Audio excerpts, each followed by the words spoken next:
Shenban's SKT versus KT Rolster. There's a Shenban right off the bat. You can't let Someday have that one. I think this is really wise. We saw Shenbans in 3 of the games by the KT Tigers during the last playoff match. And SK Telecom, one of the ways CJ beat them was SKT. They want to gank lanes. They do not react well to double global pressure. Take it away.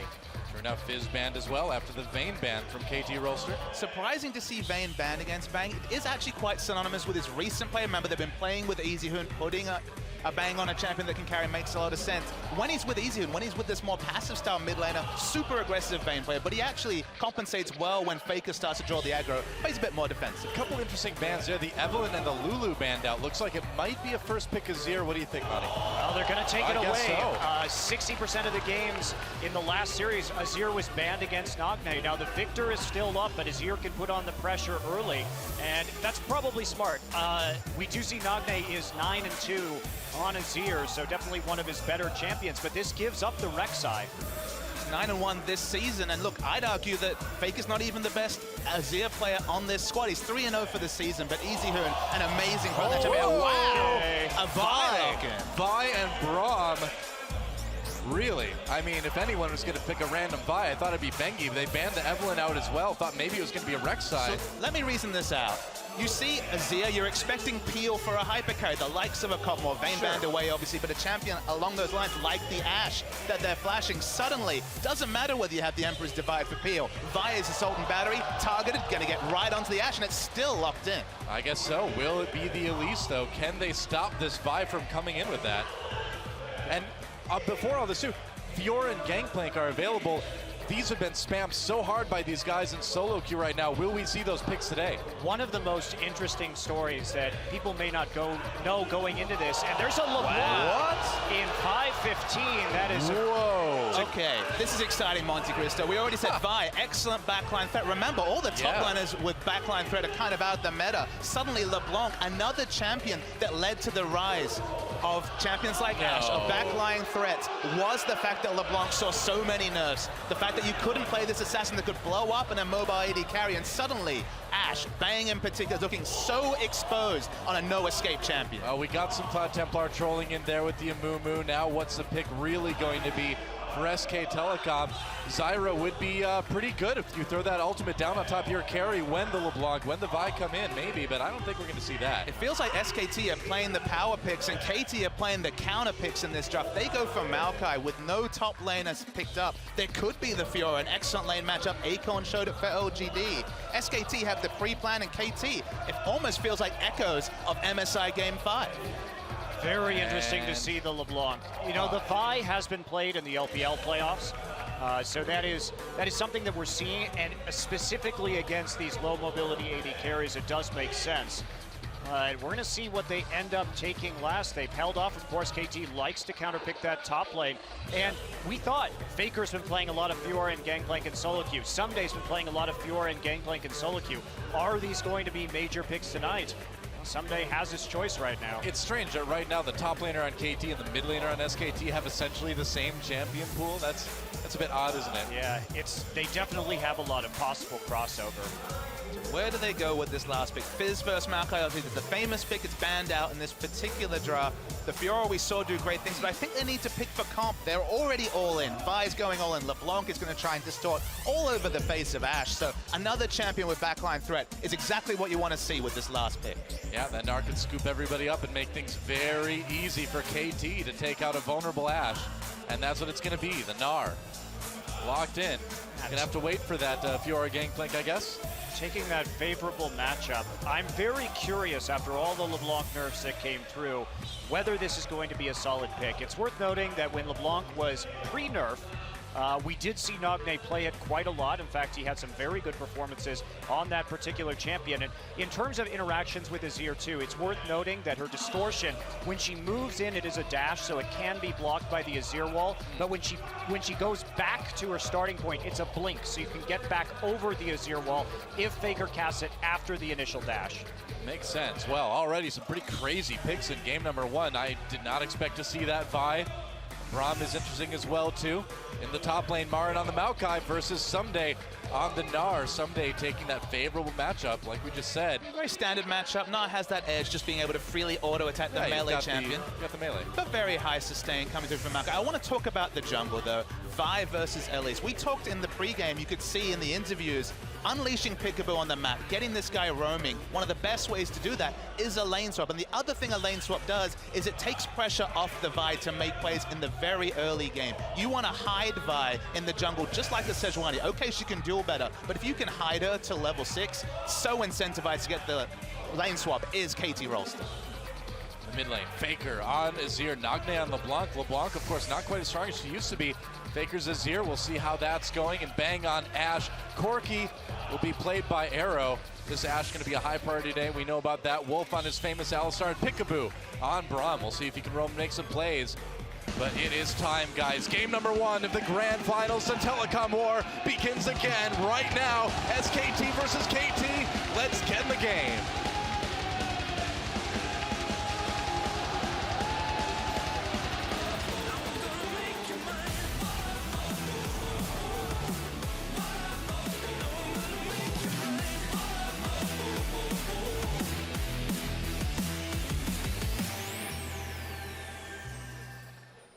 And welcome everyone to Summoner's Rift.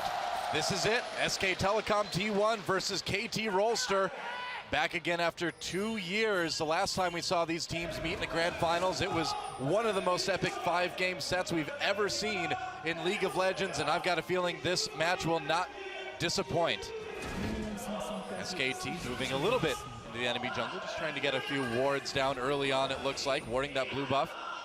Super important for both teams to scout out that lane swap. I just mentioned during the pregame that we really see KT pick a lineup that's incentivized for the lane swap. Just go back to the previous series we saw, KT versus KU, the semi-final of this tournament. Game 1, when Peekaboo was anchored into lane, just peeling for his hyper carry. KT looked all at sea. They lost their early invades, they lost their early form. The tempo was gone, and they were easily beaten by the KU Tigers. Game 2, get Peekaboo, increase the leash on this player, let him get out of lane, and suddenly things look so much better for KT Rolster. And they're going to get that lane swap. They had an early ward close to the turret to see if anyone was entering the brush and on that top side. So we will, in fact, see the lane swap go through in the end. Ward on the blue buff by SK Telecom right now, on the enemy blue, that is. So when this goes through, we have to talk about the Braum, because they first picked Braum and SKT opted to take the Ashe into it, so a lot of burden on Peekaboo to block those arrows in this game. Just think about the draft. How many times did KT have the answer? They picked the Vi proactively, and still Ashe was opted into it. Maokai is still blind picked. Okay, a big win ratio on this champion, but so susceptible to counter picks. Gone with Gnar for more of the team fight. Certainly not a hard lane counter matchup, but SKT was super confident. They came in pre-planned, and KT, it seems at least in the draft, they had all the answers. Now, talking about Vi versus Elise here, is Vi the type of jungler right now that can actually get into the enemy jungle and duel with Elise early on? You can't find a lot of champions that can do that. Vi is very strong because of her percent damage that she can deal in the jungle, so it really does make it difficult to duel with Vi. Now, Elise is very strong, but I don't think it's a risk that you necessarily take. And, you know, Vi gets incredibly strong in the late game, not only because of her initiation, but because she can shred tanks. Right.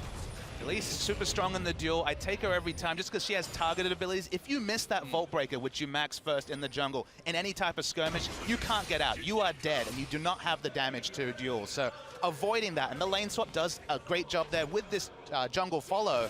It's a long time into the game till Score is really susceptible to getting 1v1 by Bengi. Yeah, and we did see a little bit of interesting jungle pathing here by both teams. With the ward down on the KT blue buff by SKT, they bypassed that even though they started jungling on the weak side, went to red and then to enemy blue. So they didn't take any risks right there, made sure they got that, and SKT responded by taking the enemy blue themselves. Marin playing it cautiously. Now they're going to know he's there, but they're going to see Wolf and Bengi, or just Wolf there too. Probably not going to want to try to dive that. Marin, of course, not teleporting up. Way too dangerous to do that into the lane swap situation when you know that enemy jungler is at your blue buff. Teleport advantage goes to SKT early. Remember, SKT, their top lane is in the top lane, so he has the teleport open for Dragon, and Dragon Control already there for Someday because he's already in the bottom lane. But if they ever harass Someday out, they'll definitely have that global advantage for the next 4 minutes or so. Score and Peekaboo really are trying to be this roaming gank squad already, but no such luck finding anyone at the moment. Maybe they'll find Bengi here in a minute or two, but I don't think so. They're also not going to see that pink ward in the brush, nor clear that out, so a bit of support wars in the top river right now. One ward going down, Trinket from Peekaboo. Wolf knows that ward is there now at least. Now we have somewhat of a 2v2 in the top lane. Marin and Wolf obviously for SK Telecom. Peekaboo harassing Wolf right away. They can maybe get some damage done with that passive early on, getting that stun. They do poke out Wolf quite a bit. I do like these lane assignments that we've eventually gotten for SKT, because remember, the solo experience is actually going to Ashe, so it gets her to level 6 earlier, gives them that initiation earlier. Corki and Ashe both scale with levels exceptionally well. Corki for lane pressure with the rocket, and Ashe for that all-in potential, that initiation potential with the arrow. Whoa. As Nagne's doing some nice trades. This is such a surreal, bizarro world where in the mid lane, Nagne versus Faker, it's Nagne that needs to be making the aggressive moves because he's on the champion that has that earlier power spike. He's on the lane control champion, and Faker, he's pretty happy to just farm it out till late. Well, yeah, Nagne's got the ignite and everything too, so the kill pressure definitely against Faker at the moment, which is not something we see a whole lot. Looks like Score may try to come down here. We'll see if Nagne can bait Faker in. And Faker, for all of his over-aggressive tendencies in the mid lane from time to time, I think he's gonna try to play this one pretty safely. You don't go over-aggressive with a Nazir against LeBlanc Vi. He is an aggressive player, though. 25.8% of his team's deaths compared to Nane, just 20%, so 5% difference. Think about how Faker plays when he's ahead. He's always auto-attacking that turret on a champion like Victor. He's always trying to get chip damage, end the laning phase, and roam around. So this is just different for him because he's much more on the defensive lane choice in the Azir. So his mindset at odds with his champion. Coming in, doing a little bit more damage to Faker. Not a lot of mana, though, so we weren't going to see the all-in quite yet, of course. Yeah, also that very dangerous possibility. Bengi was just there clearing out his pink ward.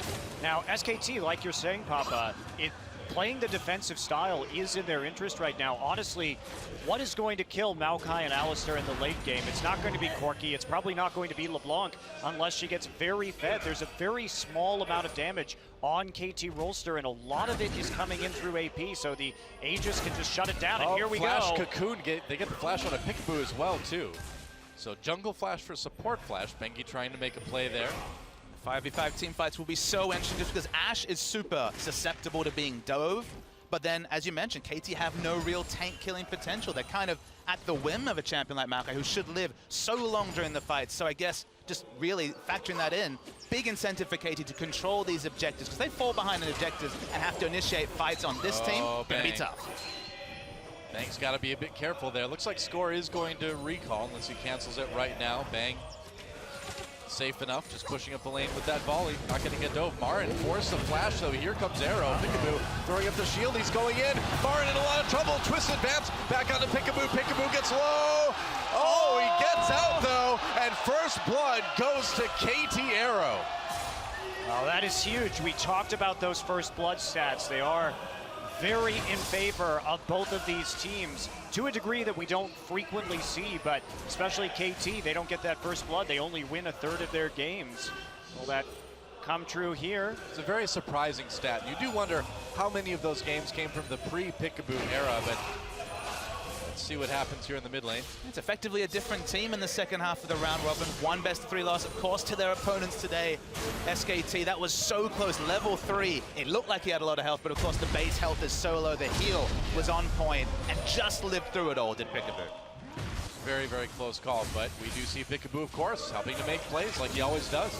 Really interesting that Someday is itemizing the cowl first in this. We almost never see that. Most Nars, of course, want to opt into a Hex Drinker matchup and then try and split push for a while. But what this says to me is that KT knows that they're on a clock here. They need to get the tankiness. They need to fight around Dragon now and get team fight stats as soon as possible. Oh, there's Arrow. Peekaboo blocks it, still gets stunned. Gonna take some damage, knocked right back into Bang, right into the Cocoon.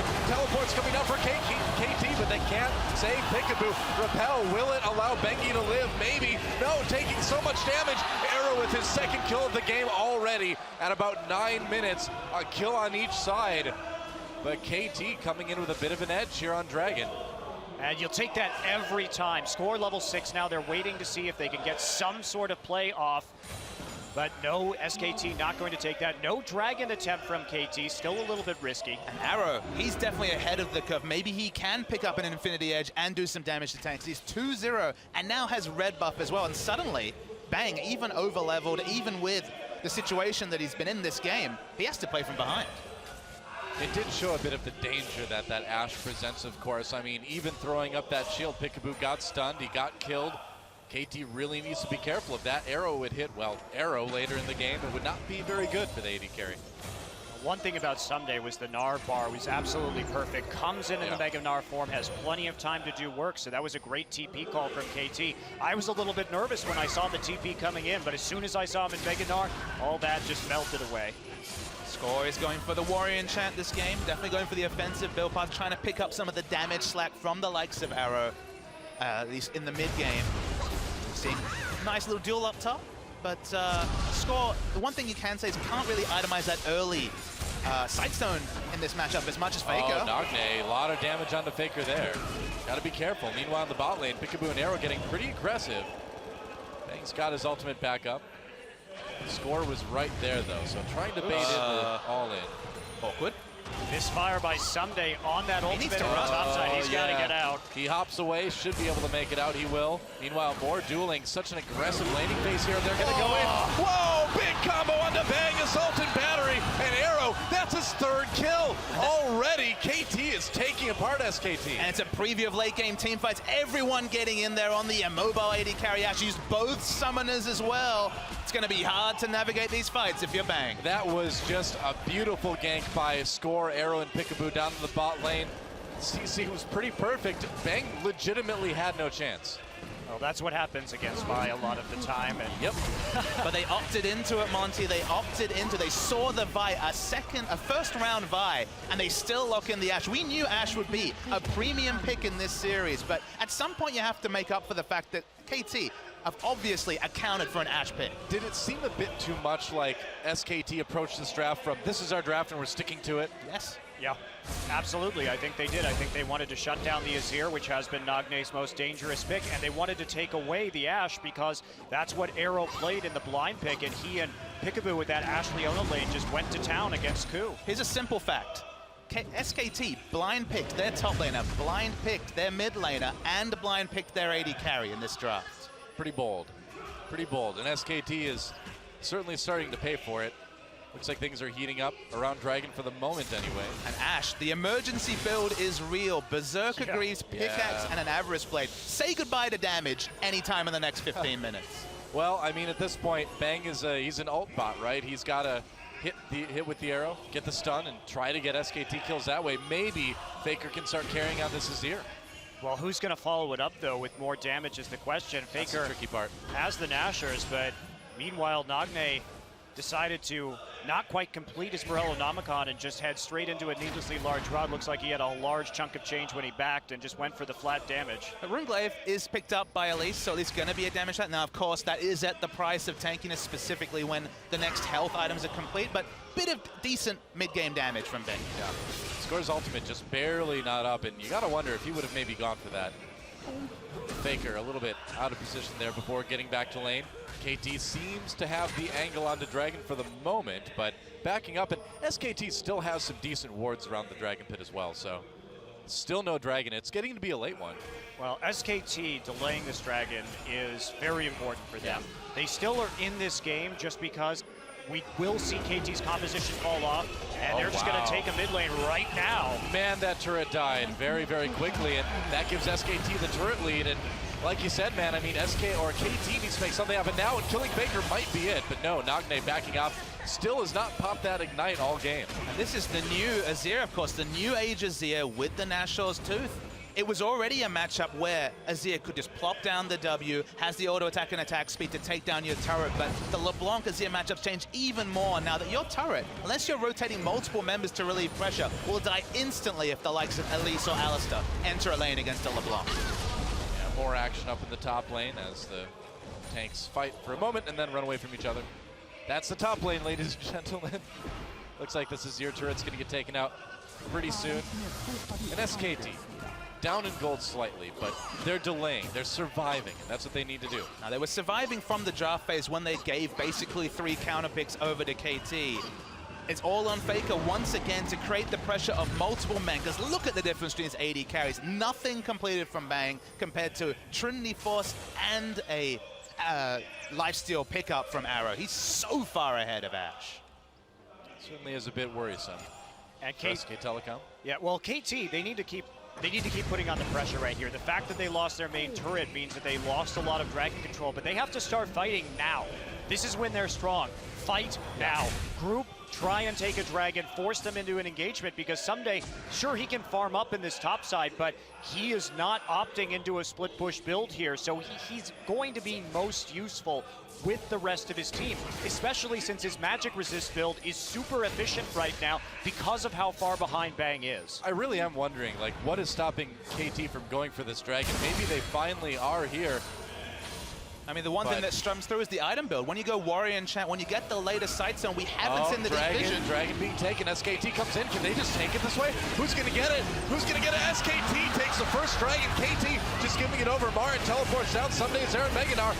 No angle for the ultimate, though. Trying to come in. There's a 3-man ult. Big stun, but where's the follow-up? Ember's Divide used immediately. Nagne coming to the side. Destroys Bang. And SKT got the dragon, but they're on the run now.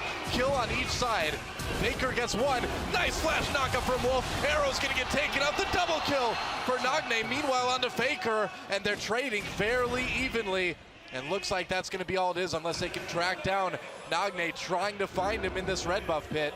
I got to be really careful about this. He has a lot of damage already to this point of the game. Can he evade Wolf for long enough? Execute. Will he get it? One more hit. He's running, man. He thinks he can just get away. Operation Get Nagne is in action. Here comes Bengi. It's the great Nagne chase 2015. Bengi trying to head him off the pass here, but Nagne ducking back towards that try, going to come over the wall. Will he? No, goes back to the turret. I think execution is the only answer. Wow, Nagne just not giving up. Ash is coming. Will the arrow come in? There's the volley. They get him. He took some damage to the turret and Bang finally gets the kill.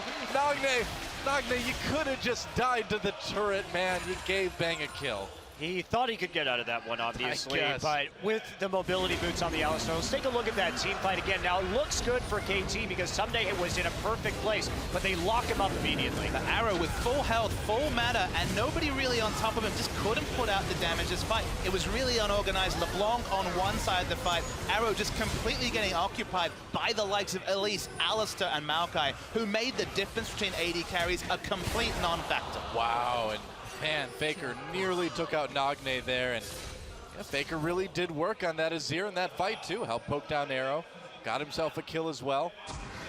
So all in all, things very even. SK Telecom with even a small lead after that.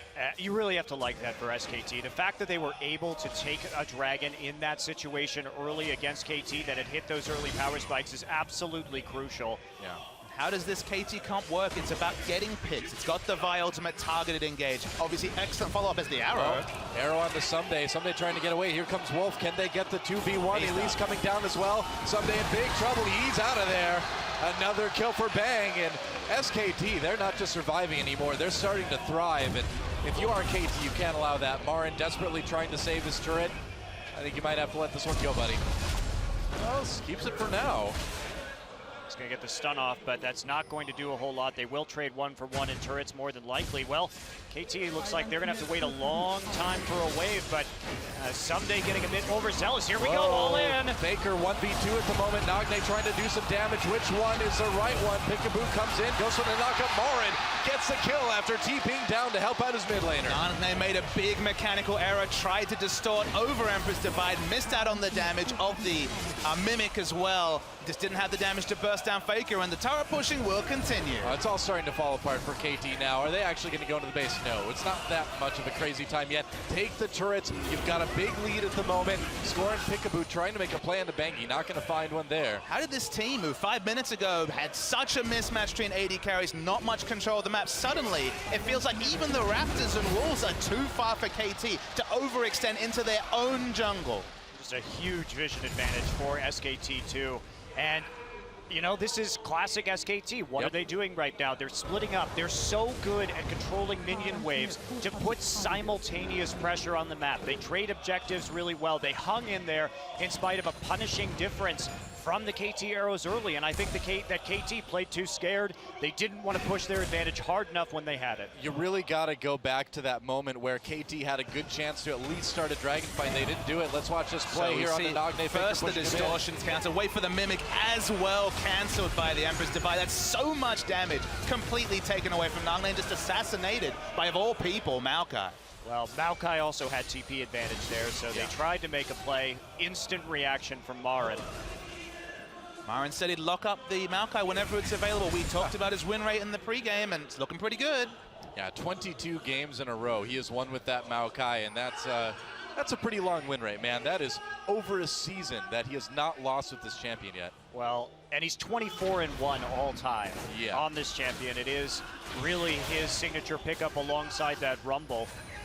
What does it say about a draft if SKT are willing to blind pick all their lanes and still come out the comfortable victors? It feels like KT drafted a comp that dealt very well with SKTs. They executed well for a few minutes, but they just didn't seem to have the proficiency with this type of pick comp to actually get it through after the baby steps of the game. Well, this is kind of like some of the old issues for KT kind of rearing their ugly head again, right? They've always had a good draft, even when they couldn't win a game to save their life, but right now, good draft, can't seem to execute. Now Someday builds the Hex Drinker. So this is them really switching gears right now. They've decided they can't really do anything in those team fights anymore. They want to try and play against Marin, but that is going to be a hard split push to manage. And items show you the mindset of a team. The reason he built Spectre's Cow first, they already had that big advantage on Corki. Group up, take the dragons. You've got the extra health and magic resist to deal with someone like Faker in a team fight, with someone like Elise. And now suddenly, they realize that objective's kind of a forlorn hope, and they're going for this split push build after Maokai is already so strong. All right, about 6 seconds until Dragon comes up again. SKT with a ton of vision. Is there any way? Yeah, it doesn't look like there's a way KT can stop it, but they kind of have to fight this at this point, don't they? Whoa. Maybe they were going to go for it. Well, Marin going in on the score. Their score could be in a little bit of trouble. Marin taking a lot of damage. Wolf looking for an angle. Bang just throwing in that volley. Bengi there as well, too. Knock up on the Sunday. Still pretty tanky, but he's not going to be Mega Down for a little while yet. Nagne with some damage on the Faker over the side of the wall there. And they force Nagne away. So SKT with the 5v4 advantage, and they can just turn right onto this Dragon. Pretty telling story when Faker's just opened up himself to a LeBlanc and wins a damage trade against that Snowball Assassin. You look at KT's lineup, you think, okay, Vi can initiate, LeBlanc can get picks, but that's only really if you have the likes of a vision advantage, because in the long lane, you ult a backline carrier's Vi with just a warrior enchant and a Spectre's Cow. You're just going to die instantly. You're not tanky enough for that. And without the vision control, a lot of KT's comp kind of falls apart. And in the late game, too, with Score occupying that role as the primary engage on the team, he really actually does need a Randuin's Omen just to follow up. Banshee Veil, Randuin's Omen, be very nice, but it's not coming anytime soon. Well, yeah, it'd be great, but you need it to just slow up the other members of the team, because otherwise you only have that single target engage and no one else really cares if Vi is back there. Nagne slowly pushing this mid lane up right now. Scores like any oh, it's already gone. Of course it's gone, Score. You have a dragonless situation on your hands, but at least they can give the blue buff over to Nagne anyway. So Arrow, of course, was snowballed early. He's gone for the Bloodthirster, which is his trademark build, but it's kind of a no-damage build, guys. It's not in the late game, especially. These two items together are really about poke around a turret, but they're not really going to be poking. They don't have any initiation to pair with that poke, especially under a turret. Vi is not ulting someone under a turret against the like of the Ashe, Elise, Maokai. So don't really know what this build's going to accomplish, and Bang out of nowhere, pretty healthy in his item build, especially given where he was, what, 12 minutes ago? Yeah, well, I mean, you give an Ashe 2 kills and 3 assists and some turret gold. That certainly seems to help a little bit, doesn't it? He is still down about 25 CS at the moment, about 30 CS. But when you get those kills, you turn things right around. Battle for Baron Vision is beginning. Bang gonna take a couple big shots right there. Have to be careful. Damage. Still early in this game. Ashe is only level 12. And They're not going to really be able to bait this very effectively, SK Telecom, at this point. But remember, the strength of Ashe is that engage out of the black. That's the thing, is that from nowhere you can get hit by that Ashe arrow. And that can be from across the map. So Bang going back doesn't really even give KT a chance to try to sneak the Baron away or anything. So Ashe is being picked for the initiation for a lot of things in terms of CC kit, but the initiation is the big thing to bring from a backline AD carry. What's the way you play around something like the Ashe is you get deep vision, and that's one of KT's normal big win conditions as... Oh, right into the cocoon. Bengi with a great cocoon. Will Nagne get away? He will, but just barely. Wow, Bengi was so ready with that. Arrow just misses. I can't believe Nagne dodged that too. Checked him with the hawk shot and then was able to get out of the way in the nick of time. Nagne didn't have to use his flash right there. You can see KT getting desperate to make picks. They got no wave clear, Monte Cristo. It's LeBlanc mid. It's Corky who has a decent amount of poke, but at the same time, Marin is split pushing, and the push train continues. Yeah, KT falling farther and farther behind. 6,000 gold down now. 3 turrets down. They need to win. A different game where Score could get that aggressive vision, where suddenly you had vision on Ashe in the background, where you could invade, which of course, that's what KT is all about. They're about getting aggressive vision on camps and then counter jungling with that roam duo of Peekaboo and Score. But Score going for this Warrior Enchant, delaying any sort of Sightstone. Even if you're going Warrior Enchant, it just feels like Sightstone is so core to the win conditions of KT as a team. And skipping out that item, they missed that crucial point at 13, 12 minutes where they needed to start monopolizing this dragon, not be sitting at a 2-0 dragon disadvantage at 25 minutes with a pick comp. Pretty much. And SKT closing this one out patiently, methodically. They've got the late game power. They have no reason to rush towards the end of this game. Well, one thing about KT is that they are tenacious. They really do have a never say die attitude, and we've seen them come back in the most unlikely situations this season. They've been able to pull wins out of having 3 inhibitors down, being on their base, and in situations that I didn't think it was possible. But a lot of these situations, they also had some big late game threats to make up for the fact that they were bottled up in their base. This time, unless Nagne is able to get a series of miracle picks, it just doesn't seem that likely. How do you get them, Monte Cristo, against all the wards that come out from double Sightstone and improved warding totem? Honestly, and this sounds almost crazy to me, you need what, 3-4 improved sweepers? Green wards in your inventory, and just try and force a vision mismatch. Because if there's equal vision or an advantage in vision to SKT, the picks are just so tough to pull off. Pretty much. KT warding their own jungle a little bit more again, but I think he's going to clear one of them out, or not. Deciding it's a bit too dangerous. And with Dragon coming up in a minute, that's not the time you want to get caught. Just trying to play defensively while they try and build up a bit of a gold bank here, but Faker has kept that mid tower at such an extremely high level of HP for 27 minutes into this game that Marin's Gnar not going to be able to do much to it, and certainly not going to be able to take it out. Score using that Vault Breaker, but has to back off, gets a little scared when he sees that ward inside the red pit. I think I would too. Push continues, and coming back to the idea of sweepers, still doesn't work that well against SKT because they've got uncleansable, unclearable vision in terms of the Hawk shot from Ashe, who now has 2 charges. They've even got the saplings for some temporary wards. Getting a situation where you have vision blanketing, it was possible when Bang was so far out of this game that he couldn't really even group this team is so weak. Oh, that's Ashe an arrow. arrow totally whiffs there. They didn't hit anybody with it. SKT, does the fact that that ult is down for a little bit give KT a chance here? Are they going to try to engage on that? Because if they're going to do it, they need to do it fast. The Ashe arrow has a very short cooldown. We may see them try and take a fight here. Yeah. As a result of that cooldown. I think if you don't do it now, when do you do it? Try and get a pick, that's about it. They're going to actually just try and push for the mid lane. Ah, okay. Yep, charging down the mid lane. They give SK Telecom their 3rd dragon. They do take a turret. In response, will SKT come from the side? Peekaboo takes some damage. Here we go. Are they going to go in? Marin goes deep. Faker in a lot of trouble, though. Gets it with the Assaulted Battery. Pushes people away with that Emperor's Survive. Very patient use on that one. Goodbye, Nagne. A kill for Marin and Bang. Untouched in the back. Going after everyone. Goodbye, Peekaboo. A double kill for Marin. Wolf trying to find more plays to make someday. Finally, it's Mega Gnar right before he's taken out by Faker. And it looks like this is going to be an ace. And this is almost certainly going to be the final nail in the coffin for KT Rolster. It's too late. There's no one who can kill Marin right now. Marin just had a free twisted advance, didn't even have to flash for it to get onto Nagne at the start of that fight. And as soon as Nagne's locked down, Marin just walks through the rest of the team with impunity. There's simply not enough damage on KT to take fights from this point forward. You think taking down Marin's a problem. Wait till you see what Faker takes in the backline when everyone uses all their abilities onto Faker. He lives, push people away, even gets the exit kill onto Nagne. They can't even kill Faker when they choose him as the priority. And as you mentioned, the damage is just not there to kill this tanky front line.